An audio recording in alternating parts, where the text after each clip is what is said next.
যে চক্রগুলা টাকা হাতিয়ে নিতেছে, তারা যে কৌশলগুলো অবলম্বন করে, এই কৌশলগুলোর মধ্যে একটা কৌশল হলো তারা আপনাকে ফোন দিয়ে বলবে যে স্যার, আমরা বিকাশ অফিস বা নগদ অফিস থেকে আপনাকে ফোন দিয়েছি, আপনার অ্যাকাউন্টের একটা সমস্যা হয়েছে, সেই অ্যাকাউন্টটা ভেরিফাই করতে হবে।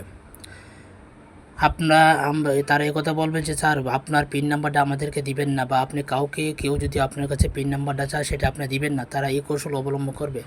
এরপরে বলবে যে স্যার, আমরা আপনাকে একটা নাম্বার দিচ্ছি, সেই নাম্বারটার সাথে আপনি আপনার পিন নাম্বারটা গুণ করেন, গুণ করার পর যে গুণফলটা আসবে সেই গুণফলটা আমাদেরকে দেন। যেমন ধরেন আমার পিন নাম্বারটা হলো 80 80 80, তার একটা নাম্বার দিবে আমাকে 20 20, মনে করেন 20 নাম্বার দুইটা 20 আমাকে সেই নাম্বারটা দিল।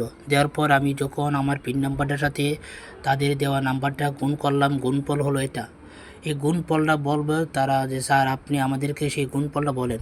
আপনি যখন গুণফলটা বলবেন তখন ওই গুণফলটার সাথে তারা ভাগ দিবে যে নাম্বারটা দিয়েছিল আমাকে 20 20 20, সেই ভাগ দেওয়ার পর যে ভাগফলটা আসবে সেটাই হলো আমার পিন নাম্বার। যেমন আমার পিন নাম্বার ছিল 80 80, ভাগফলটাও কিন্তু 80 80, তিনটে 80 এসেছে।